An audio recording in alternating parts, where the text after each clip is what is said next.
Hi, Nick.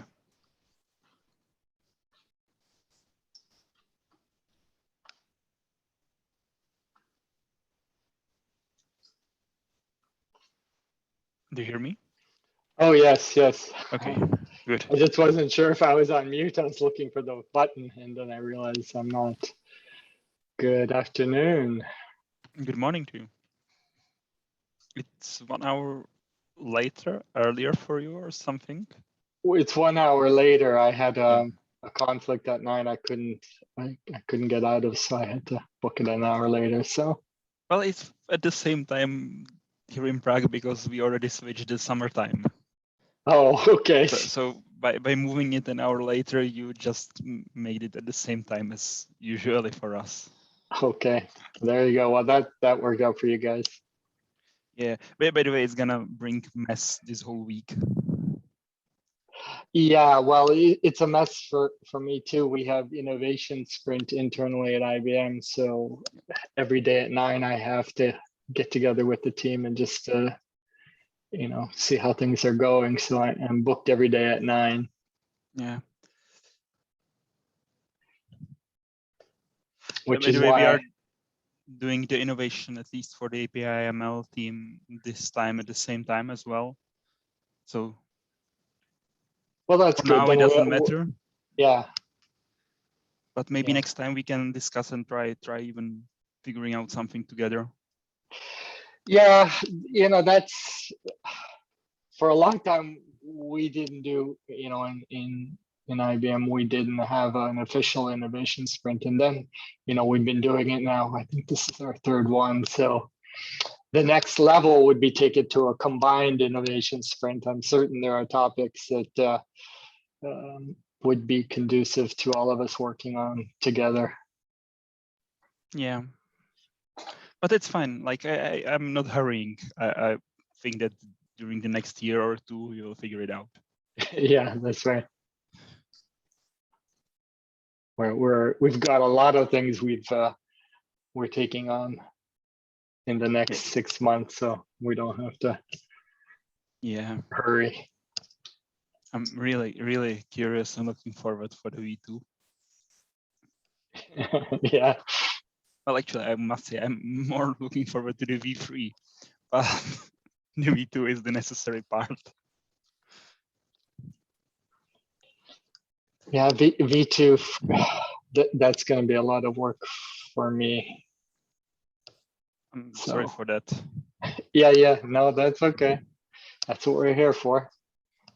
Thanks for the help. Okay, hey, good morning. Hey, Rose. Good morning. Morning, Jakob. Afternoon. Welcome back. Thanks. Okay, let's see.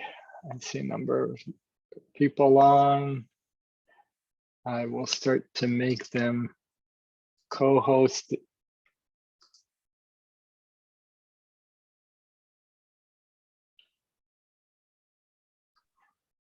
Oh, hi.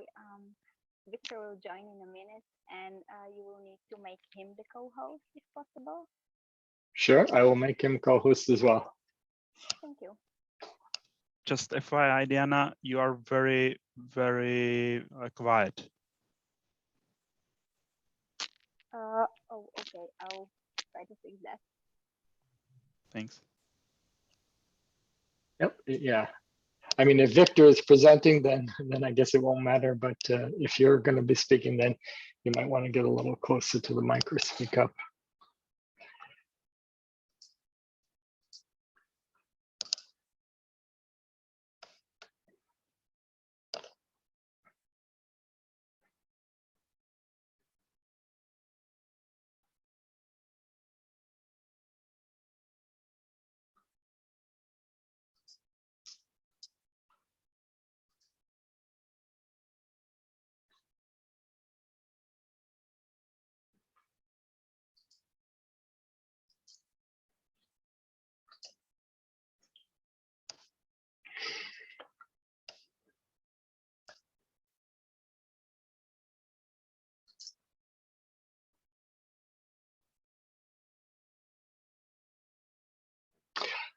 All right, I see it's 10 o'clock. We should probably get started. Welcome to the Zowe system demo. This is for the 1.25 release that we just shipped last week.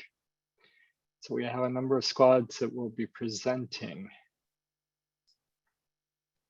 First squad is the API mediation layer, and I see that Victor will be presenting.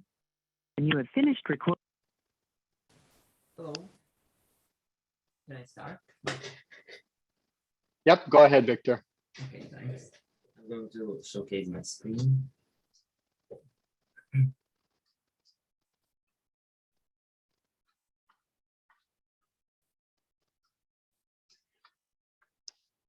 Okay, please let me know if you can see my screen.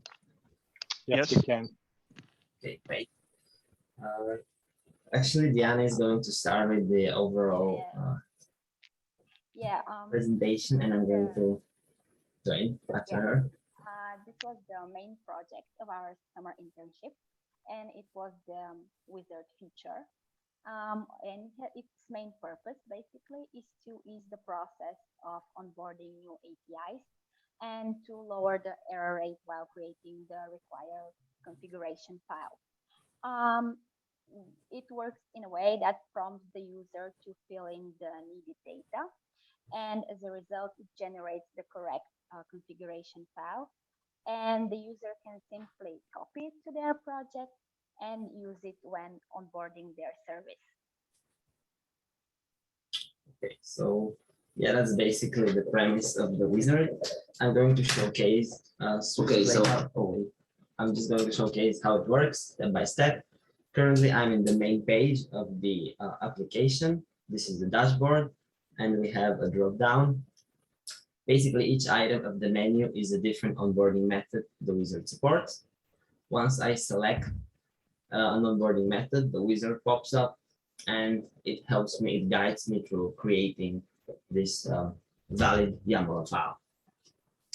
So here I'm currently filling out the different fields I need. Some of those fields have additional requirements, and these requirements are always as a caption written out below the input. So for example, this one must be lowercase and has a maximum length. The URLs are also checked. So if I type an invalid URL, of course, it is going to warn me, and a tooltip shows up with an example of a valid one, so I can fix it. There are two types of warnings. The first one is a tab warning. You can see next to the basics, there is a red sign. It shows that this tab has a problem. Once I select the tab, the field is also in red, so I can easily identify the problem and fix it. Some tabs, as for example, this one only has optional fields. These are not mandatory to be filled in. This one is also all unmandatory. Some tabs can have multiple sets of configurations. For example, I can have multiple discovery service URLs, and so we have the option to add more fields and subsequently, of course, to delete them as well. So here I fill a single discovery service URL, and then I delete the second one, but it needs a confirmation. Another example of this is the routes. It also, however, because it is a fairly complex one to grasp, there are also additional information on top in a card, as we can see. The routes as well have can have multiple sets of configuration, and also they're a bit overloaded actually, because they also are connected to API info, which means that however many sets of routes we have, we need to have that many API info sets, and they are linked. So whenever I add additional set of routes, it also shows up in the API info as an additional set. So the user cannot make this mistake to basically fill out only one. It is required by the user.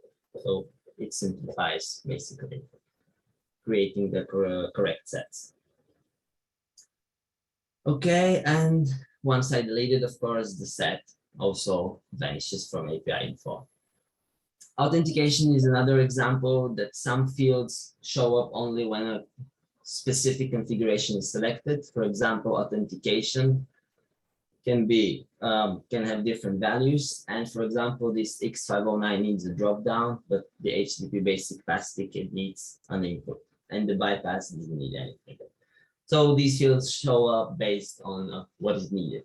It is dynamic, and also the fields themselves can be either basic text or drop downs if there are only predefined sets of values that they can have, or of course a checkbox if the only values are true or false. I have to fill out all these so the YAML is valid. Here are the catalog tiles, which means I can either create a new one as I attempted to do, or I can select one of the pre-existing ones. So these all generate when the application is refreshed, and they're always up to date, and we can select the tile that is already existing or create a new one. Here I quickly just fill out the SSL, so the YAML is valid, nothing new here. I think some of the passwords are hidden, but otherwise it is all standard.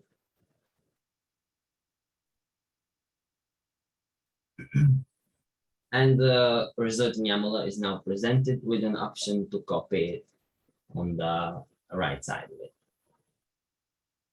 The different fields were checked. All of them were checked before this YAML result is generated. So we are sure that none of the fields that are mandatory aren't filled out, or that the fields that are filled are compliant with all the different needs that they have. For example, the URLs are valid. Some inputs need to be matched with the regex, so we make sure that they are correct, and so on. Yep, and once the generated file has been copied into the clipboard via this button, the user basically only has to place it in the correct file in their project, which concludes the onboarding process. Yeah, so that's how it looks. And so far, we've only seen one of the possible enablers that are supported, and it was a simpler one at that. But some of the other enablers also have predefined values, which means that some of the fields are filled in beforehand, and it's all based on user input, which basically allows us to require less data from the user, which of course makes the process smoother and less error prone, which was our aim after all. So we can basically see here the YAML result. Some of the fields are already filled in because they are well, default, and a lot of the users don't need to change them. So it's pointless to make them fill out something that is going to be the same as any other user's YAML file.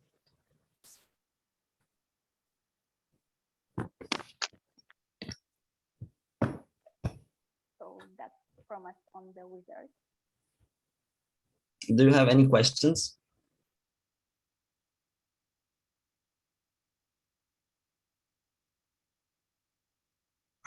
I remember with our Zowe v2, the URL, I'll say formats are changing. Can this be used to help migration to the new format? Maybe you mentioned it and I missed it.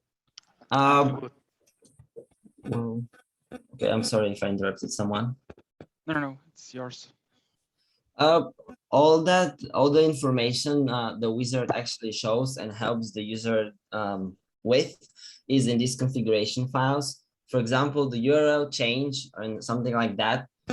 These things can be very easily modified because none is basically baked into the wizard, always in this configuration file, and is reused everywhere. So if we change it in one place, it changes everywhere.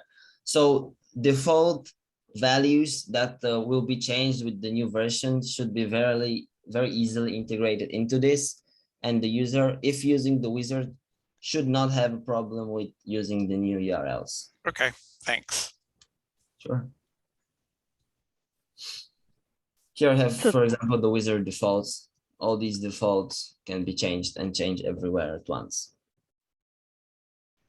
somewhat related question. The wizard, at least the page that I was looking at, Of course. stated onboard a new API. Do we Yes. mean, is it only new, or could it be upgrading existing?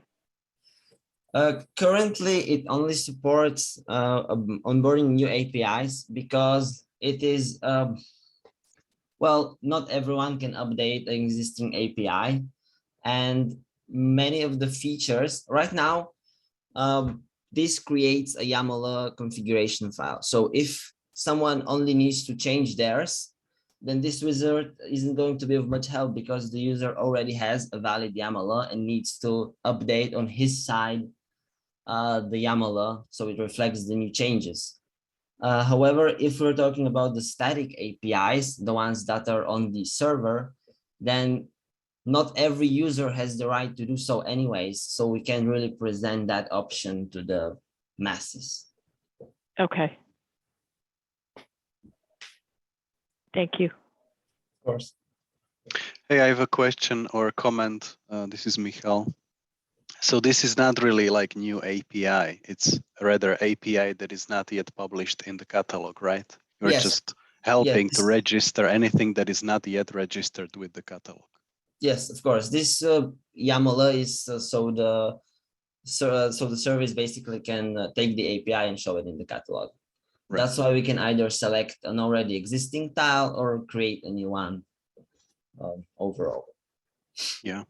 So this helps like a system administrator who is setting up catalog to Yeah. easily, quickly fill the catalog with the APIs that are on the system, because we don't have the dynamic discovery in place. Got it.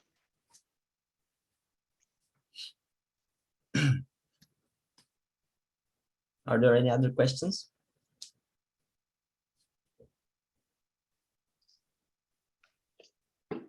Okay, so I think I can stop sharing now if no one else has any questions. All right, then the next presenter is Carson for dynamic compression feature. I'm just sharing my screen. So you should be able to see the API catalog now. Yes. Okay. So dynamic compression gives us the ability on a per service basis to specify if responses from the service are going to be compressed in gzip format. So to start off, I just have, I'm running locally here just for ease of demo, and I've got a test service here called our static client.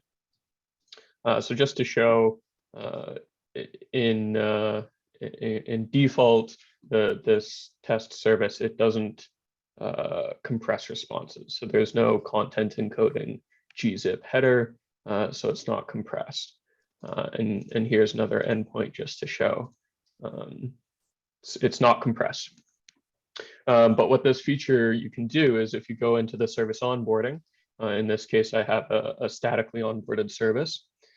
In the custom metadata portion, we've got API ML response, and I can add this compress field.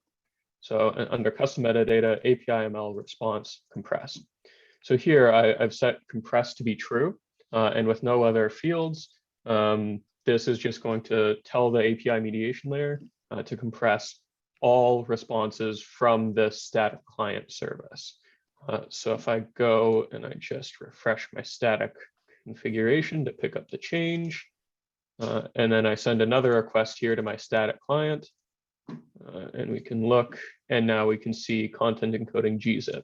So the response was compressed because of this extra configuration field. And I can go again to another endpoint, refresh, and now it does have content encoding gzip. So when you add compress true, it will compress all responses from the service that this custom metadata is added to. And then currently we have another useful parameter here. So this is the compress routes parameter. And so if compress is set to true, then you can add this compress routes parameter to specify for which routes to compress responses. So it uses path matching, sort of similar to regex. So in this case, I'm saying compress all routes that end in pets.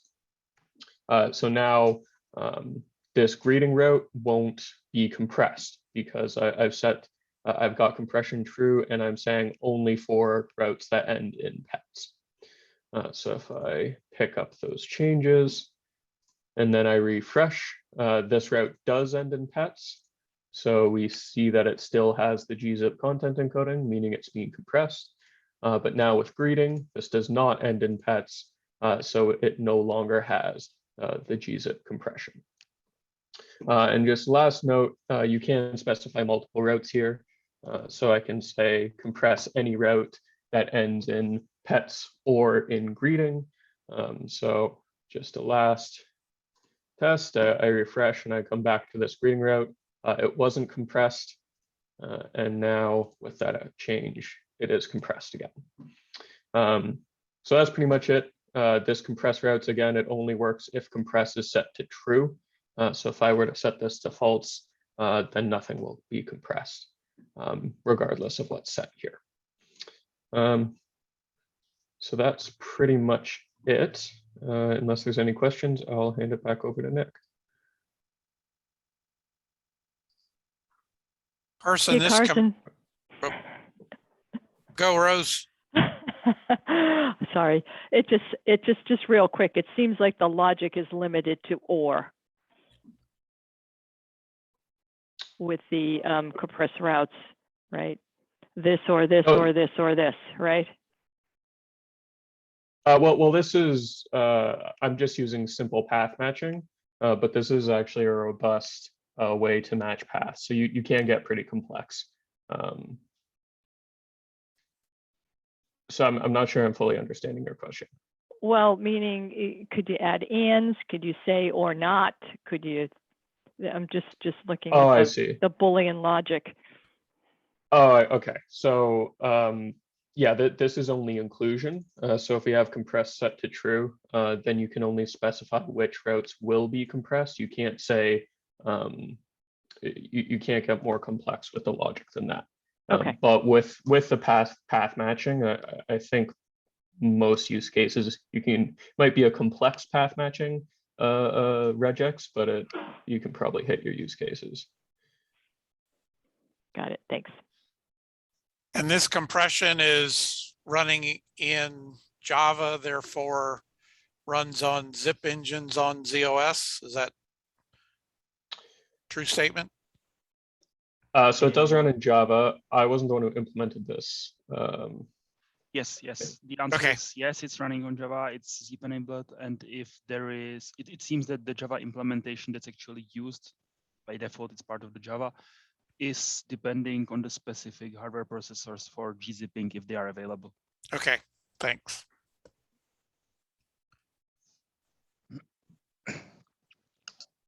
So hey, Carson and Jakob, I have one quick question. So if you're using the gateway as a sort of proxy server in front of an existing service, and the existing service isn't using compression, it's a use case for this that you could effectively say, I want compression on my outbound edge. So this becomes not just a forwarding proxy, but actually an optimized proxy because you're compressing on the edge surface, which is going to give you better network without having, so it's compressed on outward of the API gateway, but behind the API gateway to the existing service, it could still be uncompressed on ZOS. Yes, So the existing, that's the yeah. point. Excellent. Yeah, Excellent. That's really great. Yeah, thanks. Cheers.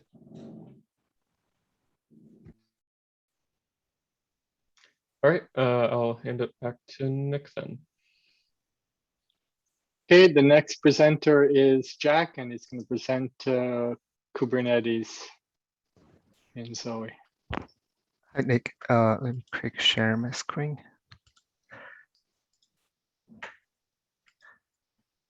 So as you may be aware of, in 1.25, we ship a new artifact called the containerization build. You can download it, including all the required Kubernetes manifest file you needed to set up start Zowe in the Kubernetes. So we also published the documentation related how to start, how to download the start, configure the setup. I will follow the documentation and just do a quick demo how it works. So first part, you need to download the configuration samples. So after you download, you will get a zip file, extract it, and the folder after extracted, the folder will be something look like this. You're gonna have a README, and you have a common folder and a sample folder and a workloads directory. And let's start the configuration part. So the configuration part, the first step, we're gonna create a namespace and the service account. So let's start this part. So the command is this two, and I'll just do the copy. And we can see namespace Zowe and the service account Zowe-SA created.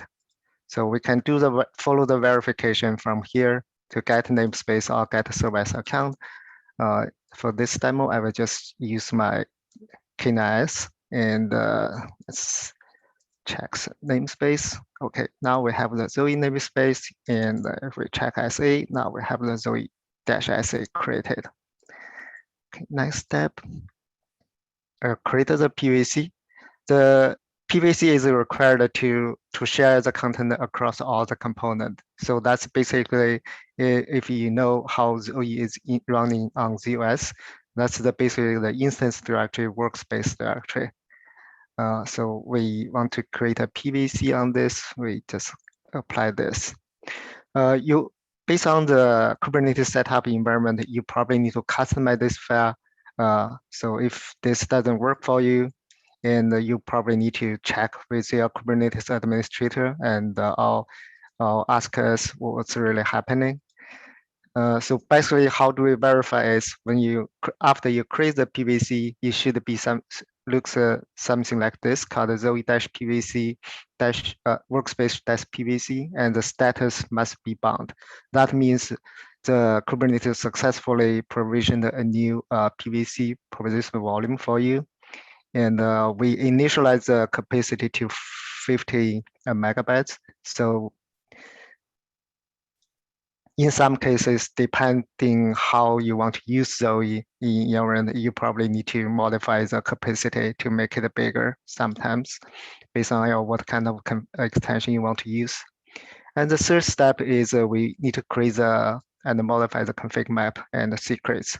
So we currently ship a really simple utility script to help you create this file. And we also provide the samples. So in this demo, I will just, I will use the one of the server, existing server to get the generated configurations.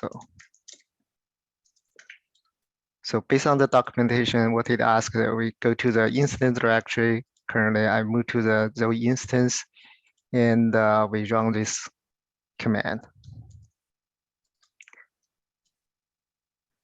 This command supports several command line parameters like -x. That's the external domains you want to use for your Kubernetes side. And the -n, etc. you want to customize if you change their namespace, etc. So there's a documentation has this part to explain what kind of parameter you can pass. In this demo, I run my Kubernetes on my local from my Docker desktop. So that domain name I'm using is a local host. So I will just leave it optional as empty. So I don't pass the -x, just run it directly. It has some information how this works. It will generate some temporary files. You need to make sure they are deleted if there are any error happens. And what we need to do is we need to copy the whole content It generated from the config map to the end, copy all the content, and let me store it to this is ZZOW4 and save it here. So I save it to TMP directly, this file. After I saved, and what we need to do is we need to do a apply. So let's do a cube control apply dash app ZZOW04 for localhost. Sorry, typo. Okay, it created 3 Kubernetes objects, the 2 config maps that matches instance env, and this matches Zowe certificates.env, and those are the real certificate used in the Kubernetes environment. That's the key store and the trust store. So after this is created, we suggest you to delete this file because this including all the private keys used in the Kubernetes environment. It's really good to delete them after you apply it. So now if we check the config maps, and we will see the 2 config maps we created, and if we check secrets, and we can see the secrets we just created. And the next step, expose API mediation layer components. So this is another section really related to how your Kubernetes is set up. We try to provide some examples, what kind of service or how you want to expose this service to the external, to give an example. So in my current case, using the Docker desktop, Kubernetes shipped with this.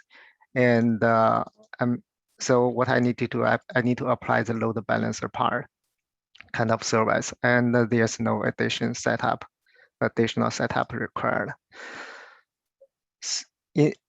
There are 3 services we need to expose. So API catalog service and the gateway service, and also the discover service. So there's, because I choose the load balancer, I will run this command. So first one, API catalog and the gateway service, and also the discovery service load balancer. Discovery service load balancer is optional, so that if you have another component running on ZOS side, you want to dynamically register to the discovery, you're gonna need this service defined. So we see 3 services defined here. If we check here, as we see services, 3 services created. So this part external IP is important. So be aware of this. If you see pending here, that's very likely load balancer doesn't work out of the box for you. You will need to talk to your Kubernetes administrator. What kind of service? What's the proper way to expose the service to external?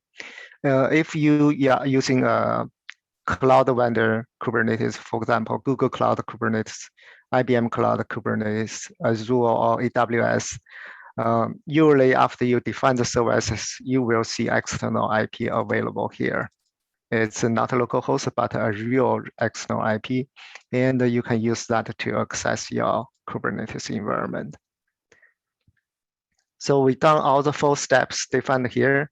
Now we can really start Zowe now.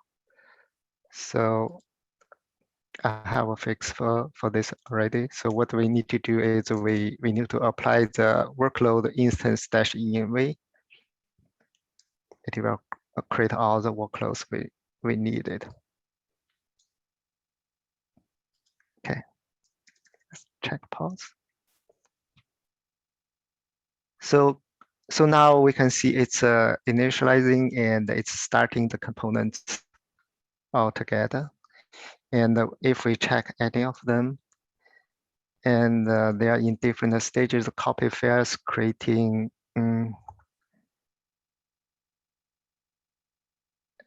I'll start Zowe. Let's see.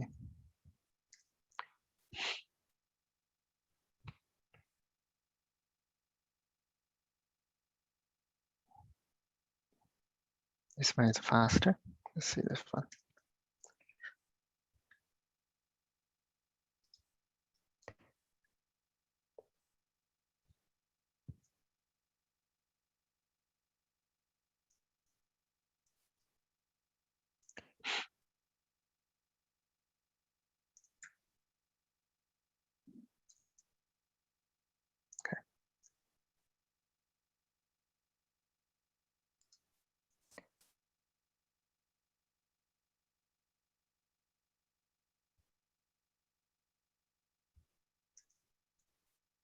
Okay. After the Zowe context is prepared, and you will see very familiar login information like you running Zowe on ZOS side. So it starts with the Zowe version and build and hash and starting Zowe. This is the actual instance. Actually, this is the party name in this case. And we'll configure and starting the component. So all the message very similar to on ZOS side. Let's see how that component could be starting component discovery. While waiting, it's starting, and there are also sections about the troubleshooting. We can install troubleshooting Kubernetes environment. So depends on how you want to start Zowe. Some issues potentially and what kind of Kubernetes you have. Some issues may potentially showing up here, and they may help you to troubleshooting. For example, your component required to write to /temp, and but running in Zowe cluster, you may see /temp is read only. You cannot write to it. So there are some recommended solution or alternative solution. So there are a few troubleshooting issues and may help you.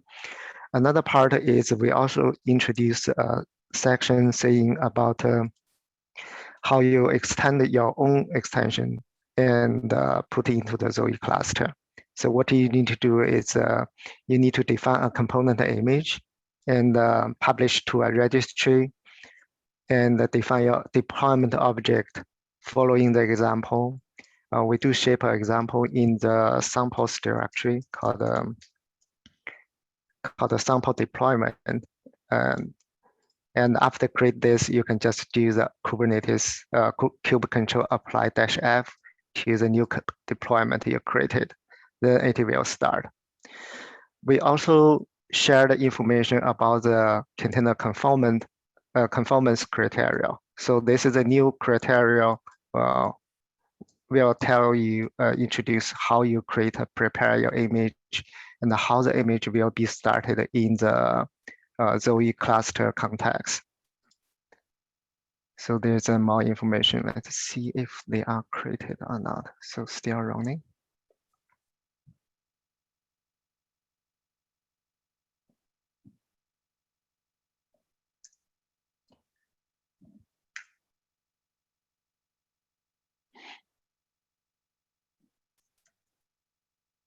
Okay.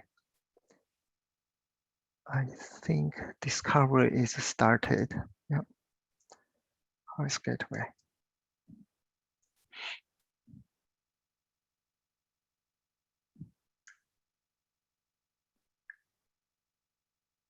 It's starting.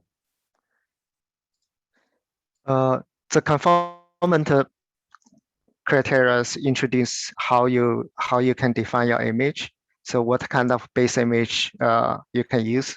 Zowe does provide a few base images like OMP Zowe /base, OMP Zowe /base-node, and base-JDK. So that you can see more information here. And so you can use this.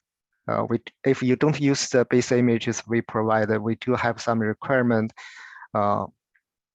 in the image.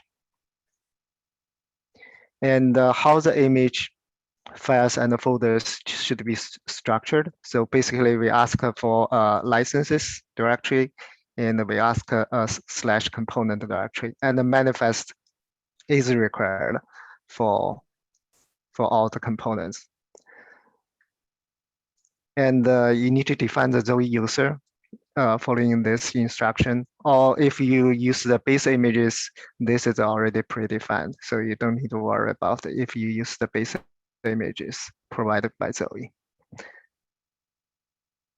And this section is about the runtime. So after the image is built, and in the runtime, we will provide a Zowe context in this directory /home/Zowe/runtime, as well as a /instance and the /key store. So the key store will be mounted from the Kubernetes secret we created, and the instance will be mounted from the Zowe-config mounted from to here. And the runtime comes from the init container we shipped to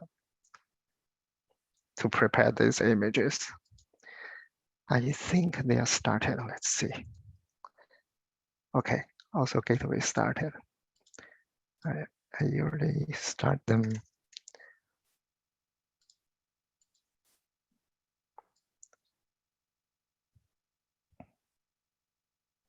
Okay, we see all 3 green check marks. That's wonderful. And let's log into the API catalog. And as well as Zlux.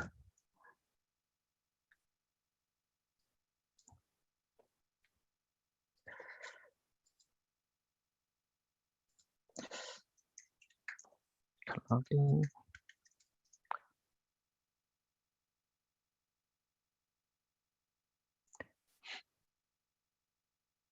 Okay, we can see all the green messages, all services are running. That's really great. And another part, let's log into desktop.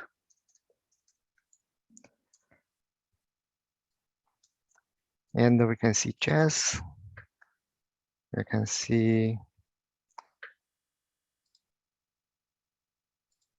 we can read the GCL. We can read the GCL from the job.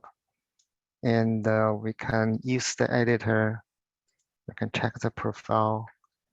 And we can use TN3270 connect to the server, and it's already connected. And there are also some other functions like USS Explorer. You can try it out. So basically, from this point, all the components are started on and running.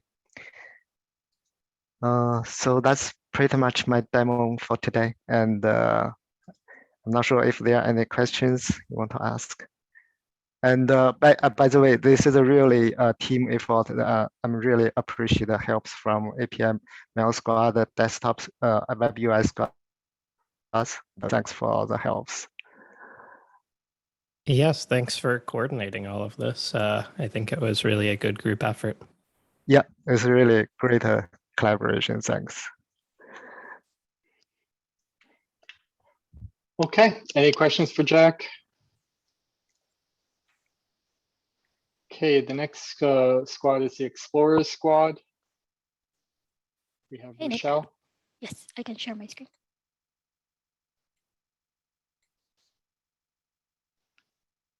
Hopefully you can see my VS Code. Okay. So I'm here to show how the team configuration works in Zowe Explorer.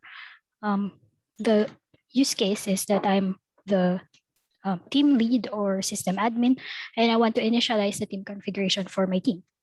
So I have the Zowe Explorer installed, and right now it's showing me my old school profile. So these are YAML files, but in the plus sign, along with other YAML file profiles that I've created, there's a new option called Create New Team Configuration File. So once I click that, and I'm in a Project A directory, so I'm prompted with either creating that config file in a global Zowe home directory, which is usually the top level .zowe folder, or in the project in the current working directory. So I'm going to choose that because I want to create the configuration file specifically for Project A. So it will tell me that the config file is created in the directory that I have opened. So both files are created, the Zowe config.json and Zowe schema.json. So I want to quickly edit it before I run and reload the window. So I'll double check the port. I also want to have a different name for my profile as well as my base profile. And in my base, I want to put the host for my service.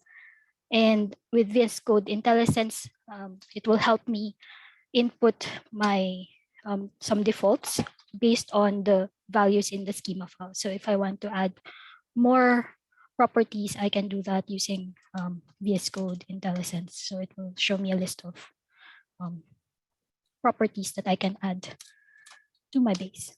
But for now, I just need to change the defaults and change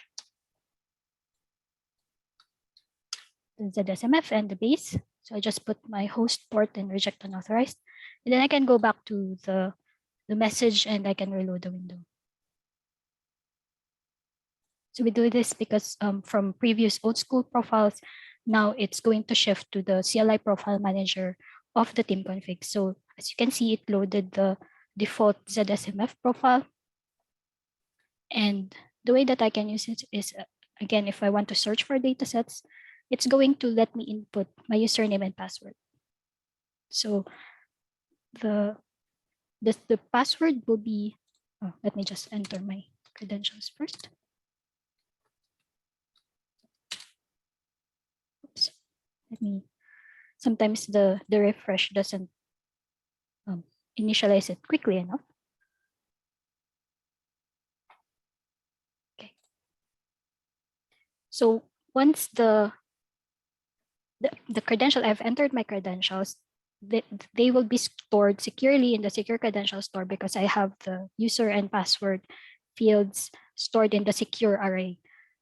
And then from there, I can use my profile just as a regular Zowe Explorer profile. So you have your data sets, search for data sets. I can use that same credentials for the USS tree and the jobs tree. So another thing that we can do with that profile is use that for in Zowe CLI as well. So since it's stored securely, I can use this config file that I created using Zowe Explorer and the profile that I've edited and the credentials in Zowe CLI.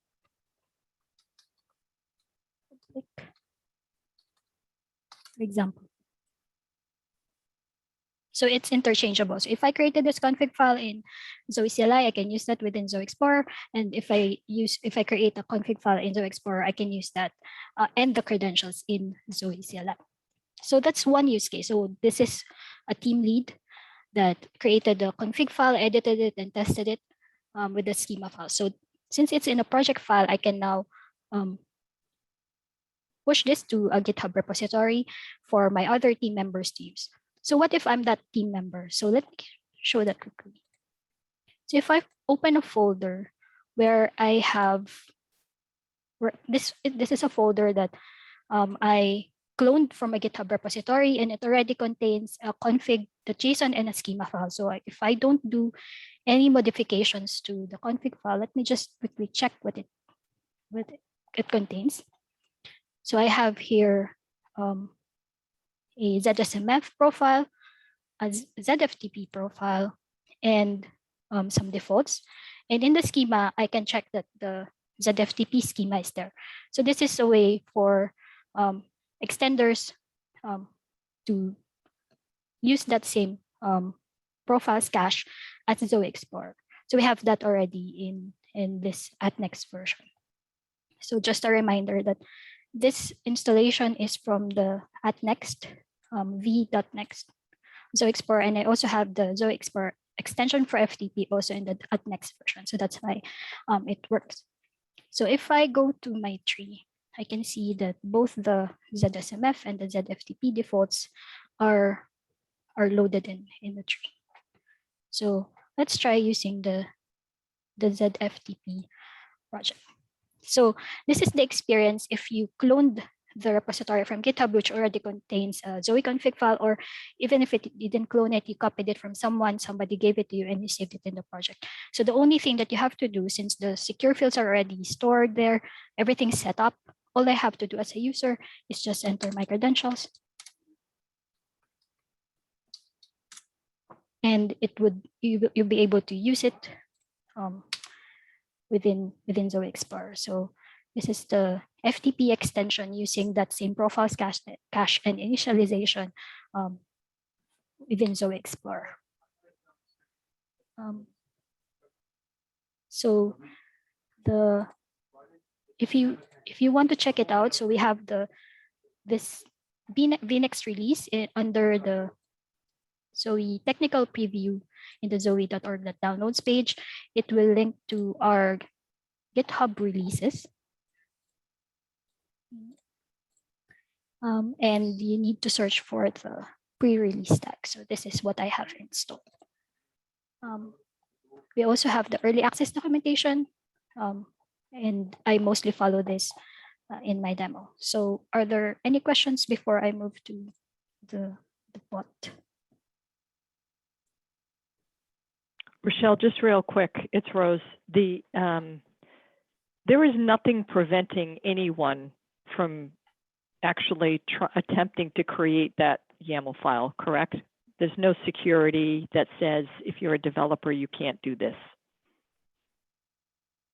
So the old YAML files are still there, and we're doing backwards compatibility, so you can still create old school profiles. But if you have your config file in that project, it will only default to the config file going forward. So if you had that before and you don't have any config files in your system and in your global directory, then you can still use your old school profiles without issue.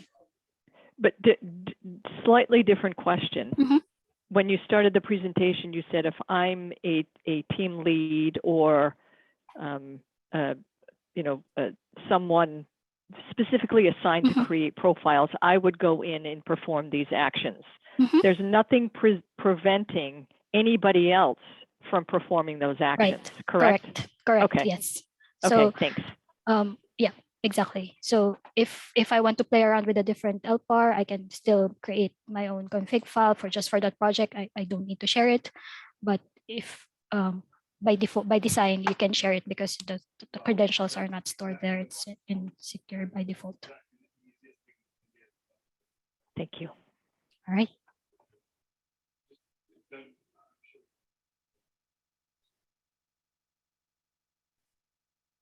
Okay, so if there are no other questions regarding that, I just want to quickly share, I'm sorry, another thing that we added. So we added some GitHub Action Spot to automate some issue triage.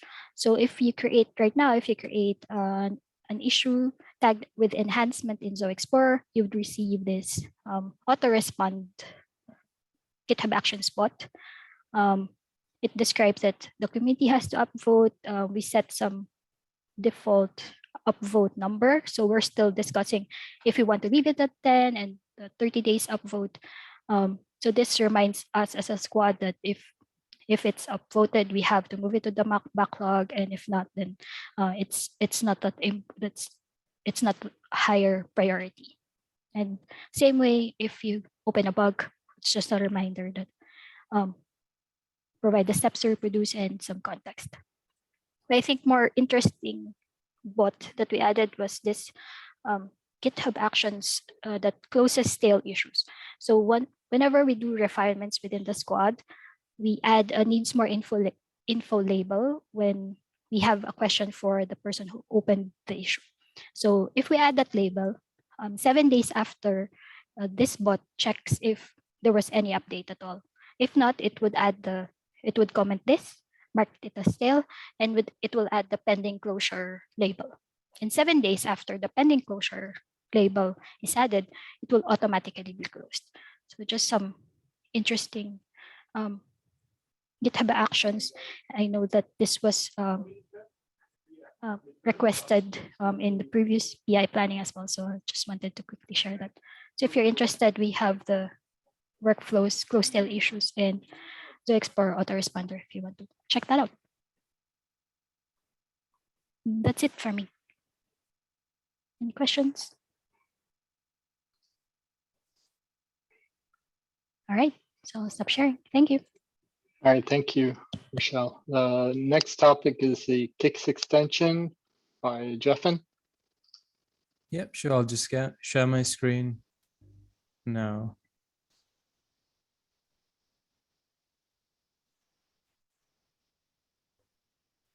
Sorry, one minute. I'm just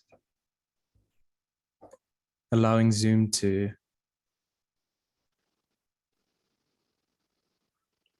Looks like I have to. Okay, no, it's good. Yeah, so can you see my screen now? It Yes. should be the VS Code window. That's good. So yeah, we recently released version 1.1 of the Zowe Explorer for IBM CICS extension, and that's and the updates we've had are mainly to do with the loading of profiles and the validation of profiles. So currently, I've got version 1.0.2 installed, which was the version just before the latest release. And I want to show you one of the troubles that we had. So if I click the Zowe icon for the Zowe Explorer and open up the CICS view, as you can see, it loads up a set of CICS profiles. But the problem that we had was that for profiles that can't be connected, so for example, if they had an expired certificate, for example, or if it was self-signed, you couldn't actually load it in, because in the background, what we previously did was we made a request to the CMCI APIs, and then once that request succeeded and we got a response back, it then rendered the profile to the CICS view, and then that means for profiles that return an error, you don't actually get to view the profile. And that's something that we changed with our 1.1 release. So if I update to that and I reload VS Code, and if I click on the Zowe tab and load the CICS view, that loads up a lot more profiles. So as you can see, that loaded in the self-signed profile as well that we tried loading in before and failed. So the way it works now is similar to the core Zowe Explorer extension. All the profile names load up first onto the screen, and then the fetching only occurs once you expand the profile. So that's great, because not only can you see the profile on your CICS view, but it also allows you to perform right-click commands as well, such as deleting the profile, hiding the profile, or even updating the session details as well, which wasn't possible before because it didn't actually load into the screen. And another thing that we've changed is the icons as well, as you might have noticed. So similar to the core Zowe Explorer extension, as soon as all the profiles load, it's got an empty circle. And once you expand, it either shows a red circle, which shows that the profile couldn't be connected to for whatever reason. And for profiles that you can connect to, we get a green circle with a tick. And that shows that all the CICS resources have been fetched. And another thing that we've been working on is error messages as well. So error messages were something that we didn't have before. So for example, if I expand this profile, I get an appropriate error message that tells me what was wrong when trying to connect to that session. And one of the main error messages that we've been trying to deal with is untrusted certificates. So for example, if the certificate was self-signed or if it was expired. So this profile here, CICS is a profile that's got an expired certificate. And what we've done is similar to how in a web browser you can accept the trusted certificate. You can, once you expand the profile, it opens up a warning message saying if you want to still proceed with the profile. And what that does in the background is if you click yes, that flips the reject unauthorized parameter to false. So that essentially ignores the certificate and then continues with the connection. It looks like that connection isn't working at the moment.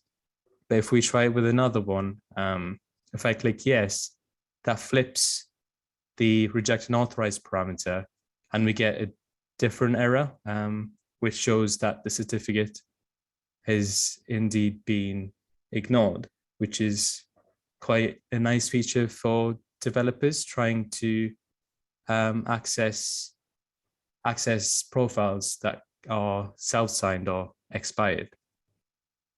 Another thing we've done is modifying the web view when you create a new profile or when you update a profile as well. So we've changed the layout of it, and as soon as the web view opens up, it focuses onto the host URL field.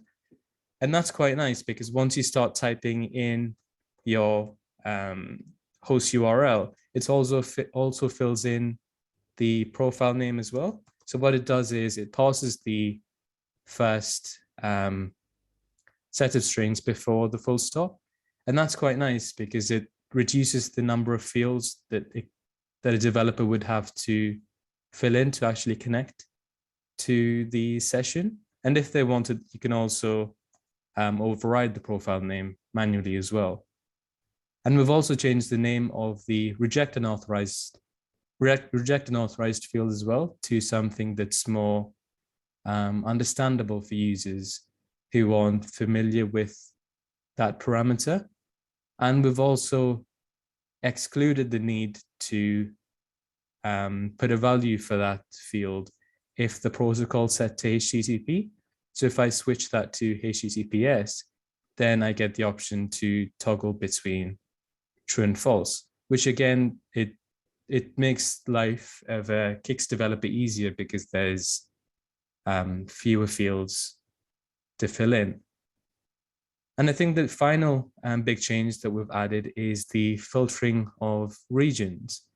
So if I expand my 2C profile here, 2C CICS, that contains a plex and that has 10 regions. But if I was a CICS developer and I had a plex with, say, over 100 regions, it would be really difficult to find a specific set of regions and just work with the resources in them. So what we've done is similar to how you can filter out programs, local transactions, and local files in a plex by clicking the filter icon. You also get the option to filter out regions as well. So if I hit regions, I can create a filter as in the same way that I can create it for other resources.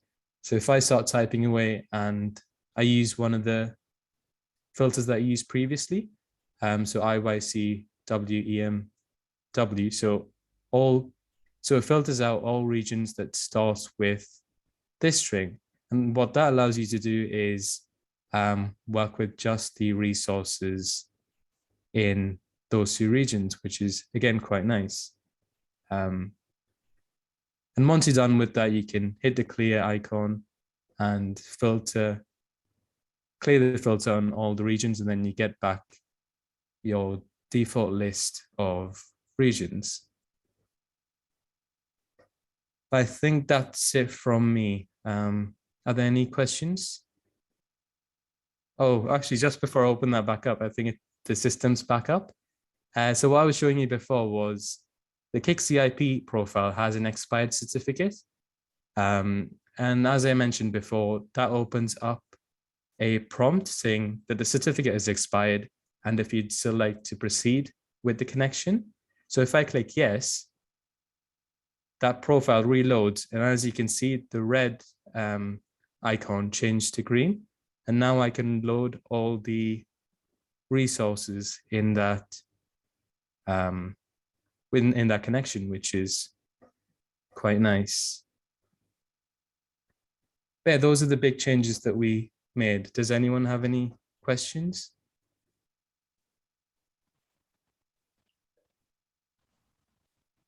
Hey, Jeff, and not so much a question, but that was a great demo. And just to add to everything that you said, all of those enhancements and defect fixes were as a result of customer feedback. So either companies or else internal people giving feedback. So I guess thanks everybody who's already tried this and given feedback. That's all. Thanks. Yeah, thanks, Joe. If no one has any questions, I'll give it back to you, Nick. All right, thank you. Okay, the next squad is the doc squad. Go ahead, Ashley. Okay, I'll share my screen. Okay. Oh, can you see my screen now? I'm sharing the Open Mainframe Project Slack workspace. Yes. Okay, that's great. So I'll take about 3 minutes to do a quick demo of the Ask Zoe chatbot, which we published last week. So I'm going to ask some questions to this board and show you how to interact with this board. And also I will talk about some of its limitations at the moment. So basically, you now can find this board in the Zoe Slack channels. If not already, you can invite it to a specific Slack channel. And you can also directly message this chatbot, just like what I'm doing now. And if you cannot find this chatbot, you can go to here, more, and more you have this apps section. And in apps section, you will find this chatbot here, and you can click it, and then you can start interacting and talking to this chatbot. So, for example, you can say hi to create this chatbot, and you will get a response. And you can also ask some basic questions about the Zoe project. For example, what is Zoe? This chatbot will fetch information from the Zoe doc site, as well as some customized answers that we already provided to this chatbot. So for example, if you see this answer is a customized answer that we provided in the backend console, and you can rate the results from this chatbot. For example, if you ask what is Zoe and you don't think this answer is very satisfactory or is not what you are looking for, you can click no, this is not relevant. And later, this bot will search the doc site and return the top 3 topics that it thinks most relevant to the question that you just asked. So this is how the bot works. You can also ask some more questions like how to try Zoe.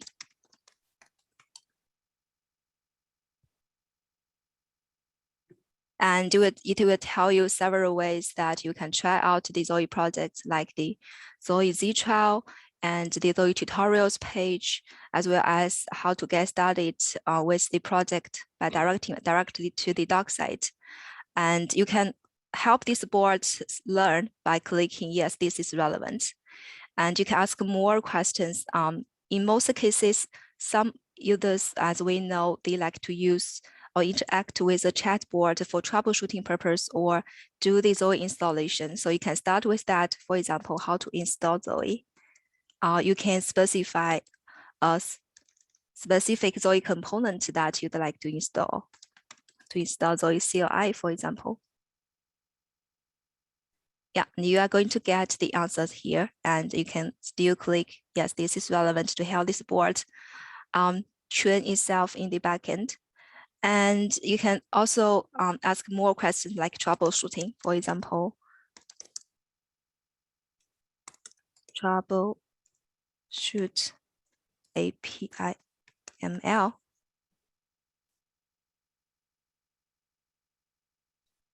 And this board is going to search the doc sites and return still the top 3 topics that it seems most relevant to what you are asking here. So this is how the board works here.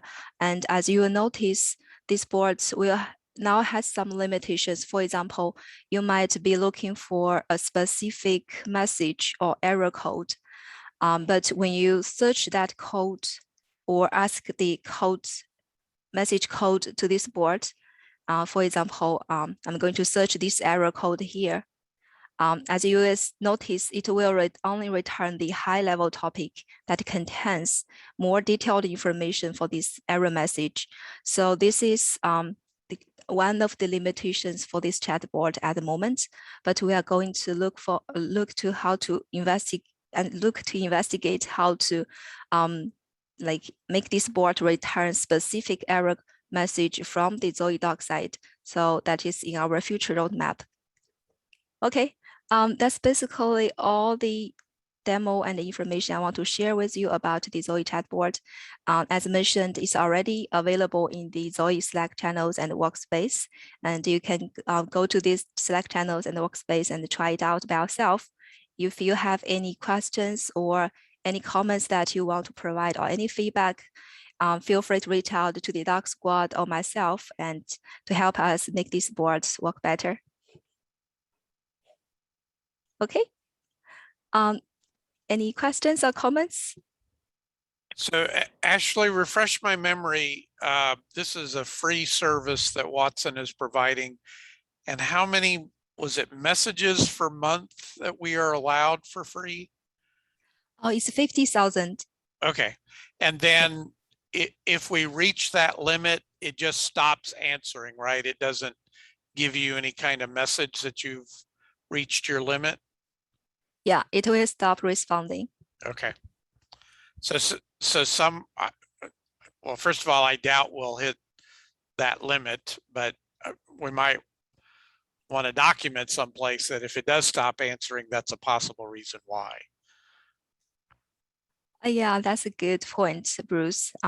Yeah, we will see where we can announce these kind of limitations for this board, just to keep people informed in case this board does reach the limitation and stops responding. Right. Thanks. Thanks, Bruce. So actually, I have one piece of feedback. First of all, like this is just awesome. I love everything about the 1.25 release. I'm just getting more and more excited listening to the work that everybody's done. Everything from Kubernetes to traditional to CICS to this, which is very bleeding edge. One question I have: if you're an author of the documentation, is there any way that it's possible to influence the outcome of the chatbot? Like, are there any preferred ways to mark down the text or any hidden tags, or is there anything there? So I know you said if it comes up with results, you can say, is this useful or it wasn't useful? But you see where I'm going with my question. If you're an author of the markdown, is there anything that can be done to tilt this towards what the chatbot likes to consume?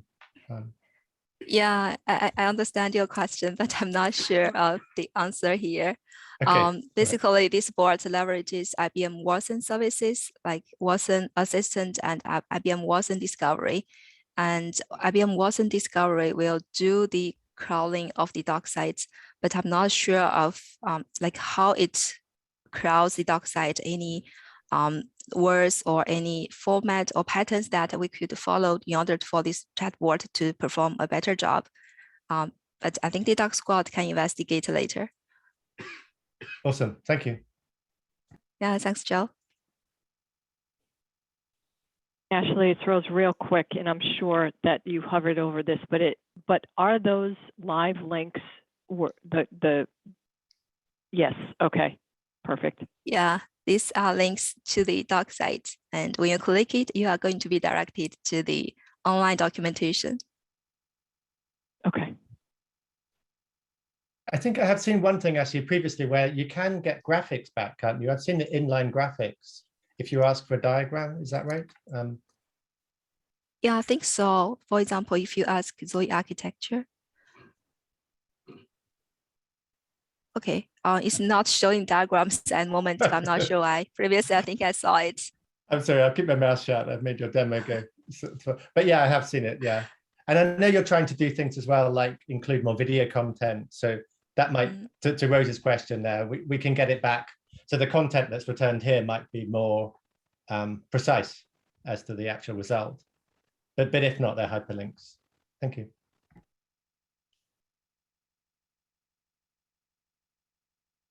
Okay. Any other questions or comments? If not, back to you, Nick. All right, thank you, Ashley. The next squad is the CLI squad. Timothy, you're up.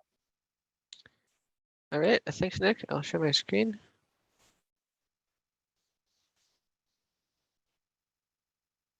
So hopefully you guys can see my VS Code window now. Yes. I'm going to demonstrate auto-store functionality, which my team is working to add to the technical preview release of Zowe CLI. And to begin with here, I have a team config template, which has been provided by a system admin. That is the scenario that I am working with here, where all of the connection info is already present in this file, except for username and password, which of course I have to provide myself. So the port number is here as well for ZOSMF, as well as in the base profile, the host name, which would normally just be here for the purposes of this demo. I have put it in a separate file, but it would ordinarily just be here in plain text. And previously, I had two options for how I could provide user and password to my CLI commands.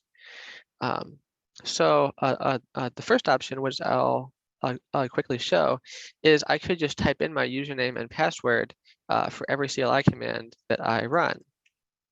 Z next here is just the next release of Zowe CLI, so it's basically the same as running Zowe. And if I type in my username and password, now it does come back with the list of jobs, but running the command the second time will ask me for those credentials again because they're not stored anywhere. So this becomes rather tedious or repetitive to have to enter those credentials every time. And there is another way that I could handle this. I could run a CLI command, Zowe config secure, which would prompt me for the user and password, and that would save them in my credential vault for future use. So that does solve the issue, but I'd have to be instructed to use this command. It's something that might not be intuitive to me as a new CLI user, and it just seems like unnecessary manual work for someone to have to know to run a special command just to save the credentials for future commands. So to improve this situation, we have added a new property to a team config that's at the bottom of the file here. This new auto-store property, which I will change to true. And going forward, the default value will be true, meaning that any CLI command which prompts you to enter a user and password is going to automatically save these properties that it prompts for. So just to demonstrate how the auto store works, now that I have changed that flag to be true, I can run this jobs list command again. And of course, the first time, once again, I have to enter my credentials. But you can see now it says that it has stored my properties, user and password in the config file. But notice that they're not stored in a plain text anywhere. So there's no need to worry about that since the user and password were designated as secure fields in my base profile. They've been stored securely in my credential vault. And now I can run this command a second time, and I shouldn't be prompted for my credentials now because they've already been saved securely. Now, another thing I want to show is how this works when you're using the API mediation layer. So I have a second Zowe config JSON file here that is very similar to the first one, but I'm using the API mediation layer to connect to my services. So I have a base path set up for ZOSMF rather than just a direct port. And I also have a token type set in my base profile, and I've made it clear that I want to use a token value rather than username and a password. But now I have to somehow get Zowe CLI to give me a token that I can use. Previously, the way that we've suggested to do that is using the Zowe auth login command. That's a command that can obtain the token and store it in your config. But once again here, we'd like to be able to reduce the number of CLI commands that users have to learn and have memorized. So rather than having to run a separate login command, we have made this experience more convenient as well. So if I navigate into the folder where this new Zowe config JSON is, I can run the jobs list command a second time. I'll run it once again. And it'll ask me for username and password, same as it did before, but the behavior should be different. Now you'll see that the property that was stored was actually token value. And the reason that it knew to retrieve token value rather than just use user and password was all because of the token type API ML authentication token here. That's what Zowe CLI triggered off of. And we've also made this behavior consistent. So the Zowe config secure command that I mentioned earlier should behave the same way. Previously, this config secure command would just prompt you for every single secure value in your file. So it would have prompted you directly for the token value, which is probably not very useful behavior. Most users aren't just going to know their token and want to just paste that in to the command line. So now instead, Zowe config secure will also detect that it should be prompting for user and password, and then it will also retrieve the token value, same as what just happened automatically for me. So we have consistent behavior, but it's no longer necessary to run this config secure command, since that same behavior happens every time you run a CLI command. And finally, this functionality is not yet published on the @next branch. It's still in pull request review stage, but you can expect to see it soon. And it is actually partially there. We have the behavior for the config secure command. It's just not there for every CLI command yet. So if you pull down the @next tag, you would see some of this behavior today. That was all for the demo. If there are any questions.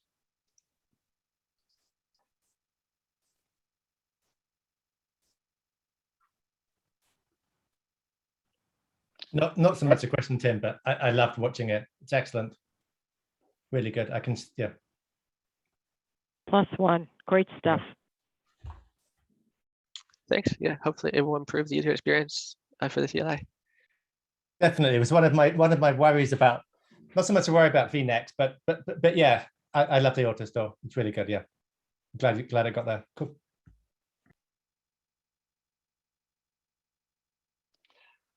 Okay, thank you, Timothy. I think we should probably press on. I know we're over time, but we have one more Scott, so we'll just if you can attend, that'd be great. The next one is the UI squad. And I think the first person up is Sean. Okay. I'll share as soon as I can.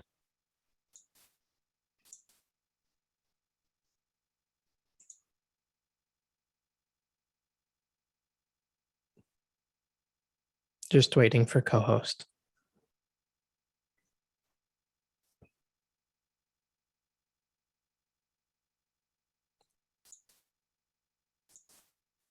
Okay, so the first thing on the list is CA read automation. We can see here that there was a user issue, one of many, where essentially they couldn't use the desktop properly because they were getting an error saying you have a self-signed certificate in your certificate chain. And we've seen this from various users, and for the longest time, we had to recommend for them to find all of the CAs in their keyring and manually specify them in instance.env. And so this was a complication to end user configuration in that the app server didn't know what was in the keyring without being told, and there was no part of Zowe that was telling the app server this. So fast forward to 125, and this is now fixed. A little while back, Vite enhanced the keyring library that the app server uses so that now it can do a listing of everything in the keyring. This way, we can just load every CA that's in there. It will end up basically doing the action of this line of configuration, but automatically. So now we kind of return to where we were before we had keyrings at all, which is just that there's no more configuration needed. You set up your keyrings and you're ready to go. So we kind of fixed that end user issue. And there's nothing people need to do. It's just now in 125, it's handled. And if they have the manual specification from an older release, that's fine. You know, it'll still continue to work. So moving on to the next feature, we had another issue with some users. Not every user had this problem, but some basically, they would get connection refused at one point or another. And if you would look at the specific line, you would notice that the connection refused would be looking at localhost or something similar. And so, you know, some people, they don't want to use localhost, or localhost isn't 127 and it needed to be defined as something else. But there were multiple reasons for this issue. One was that in the instance.env file, most servers read Zowe Explorer host and Zowe IP address, but the app server does not. The app server actually binds to 0000 by default, and it can be changed. For some users, they do change it, but the problem is more than just that the default is bad. The problem is that due to some limitations of how Express.js works, in order for the server to contact one REST API from another, or to dispatch to ZSS, it would have to send a request to itself over the network. And so for the longest time, we were using whatever was the loopback address as the way for the server to talk to itself. So if people changed the IP away from this default, they would have to do more user configuration to specify what the loopback address is, and whether or not to bind to it or to just use it for some other purpose. But in any case, we've been working towards trying to remove the need for loopback at all. The default IP of 0000 will go away in Zowe version 2.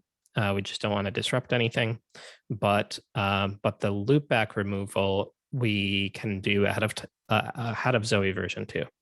And so what this essentially means is that in 125, roughly half of the types of network communications that the app server used to do over loopback are now done internal to the server. We've come up with methods to be smart enough to know to go directly to ZSS or the mediation layer when necessary. And we've also been working on ways to kind of spoof a network request such that Express.js will fulfill a request without it needing to go over the network. And that one's a little bit more difficult, that we're not quite done with it yet for 125, because it's hard to guarantee 100% compatibility when you're trying to mimic something. But basically, in this release, some occurrences of loopback problems have disappeared by not using loopback for that anymore. And as we progress closer to version 2, we should see 100% elimination of it. But we'll have toggle switches for backwards compatibility. So So this has a few benefits. One is, just like the previous thing, less user configuration for optimal pathways. The other is should be even more secure than before, because now it's not even going over the network, even though it was loopback before. Now it's just all internal to the server. So this might even have a tiny bit of a performance uplift, but it's a bit hard to measure.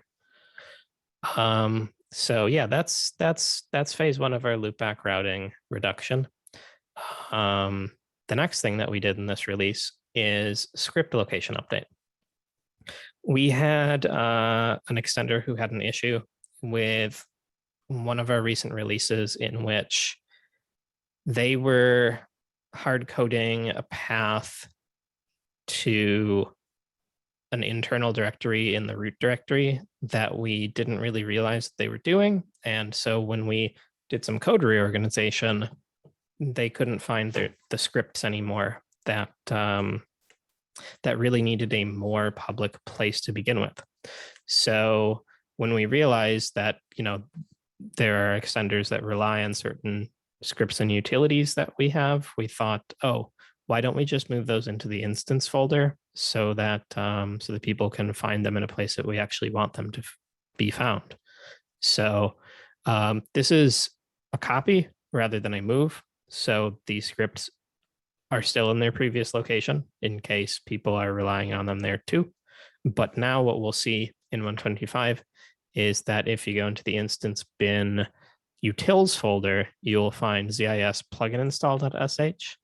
And in the normal bin folder, just like we have an install app.sh, we recently made an uninstall app.sh. So we put them next to each other. These are probably going to become more hidden in Zowe version 2 as we move closer to App Store techniques. But we're not going to get rid of these scripts, but we're rather going to be wrapping them in something more friendly. So now they're in a place that's easier to find. Two more things. We have two new REST APIs on ZSS. The first one is the pass ticket API that the mediation layer has. We talked about this previously. Basically, the code that's needed to do the pass ticket work is native ZOS code. So the mediation layer wouldn't be able to do the pass ticket API if it were running in a container. So the solution is that we implemented the same exact API in ZSS. It has the same shape. So if you're familiar with what you find in the API catalog for /auth/ticket, you can use the same exact stuff in ZSS. And I guess the future is that perhaps the mediation layer can call ZSS to fulfill this when it's running in a container. So not really a new feature, just a feature in a new location. Another subtle but important change is a new REST API for getting the user's personal information about home directory and user ID and stuff like that. Previously, we would check the OMVS region. So you can see on the right here, this is the result of the OMVS region. It tells me my home directory, my starting shell, and all of these like ulimit properties.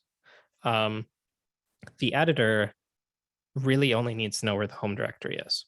So that's what we were using it for in the editor. And we found that there is another API that can give us the home directory. It can also give us a little bit different information like the group ID.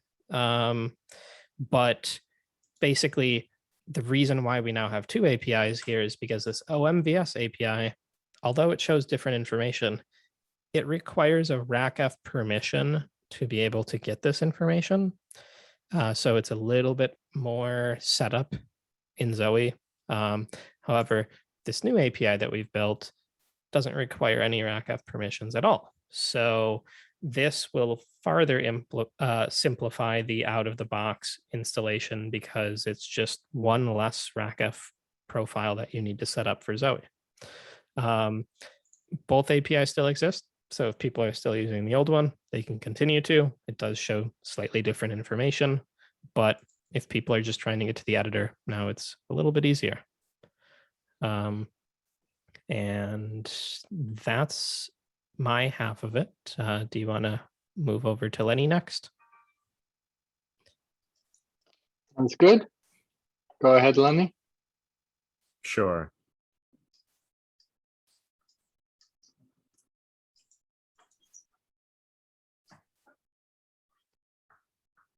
It still says host disabled screen sharing. There we go. All right, so short and sweet, I'll close us off for today. Pretty long demo, looks like we had a lot of changes. For today, I'll showcase the diff viewer. That's basically exactly what it sounds like. When we open two files with contents, we can open up the diff viewer with Alt-V, or we can right-click on tabs and we can click compare contents here as well, or in the top left menu. And it will show the diff in real time. So if we update this line, we'll see that that diff has been updated, or we'll remove this. There we go. And we'll see that the tabs are also synchronized. So that means we have the tab context here. That means we can also save, and those get updated. We can also save the right-hand side. Those get updated.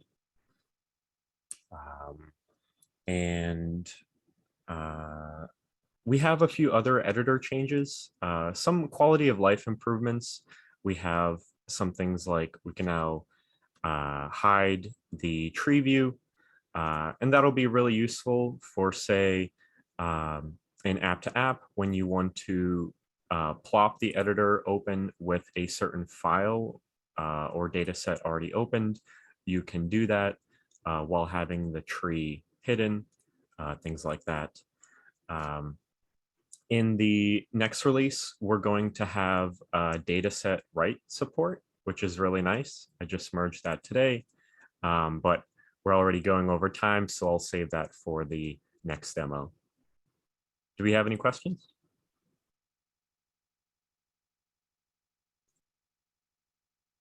Okay. All right. Thank you, Lenny. Okay, I think we've gone through everything, and the time is probably indicative of how much actually went into the 125 release. So I'd like to thank everybody for that, and thank you everybody for joining. I think we can probably end this call for today. Have a nice day. Thanks, Nick. Great job, everybody. Take care. You too.